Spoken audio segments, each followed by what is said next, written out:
Paveiktais Eiropas Savienības fondu vienkāršošanā, lai mazinātu birokrātiju.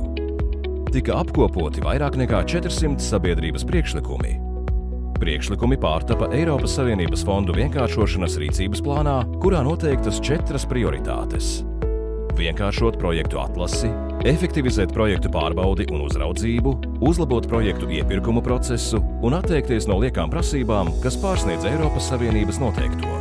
Katrā jomā ieviesti pasākumi ar reāliem ieguvumiem projektu īstenotājiem, piemēram, iepirkuma procesa uzlabošanā.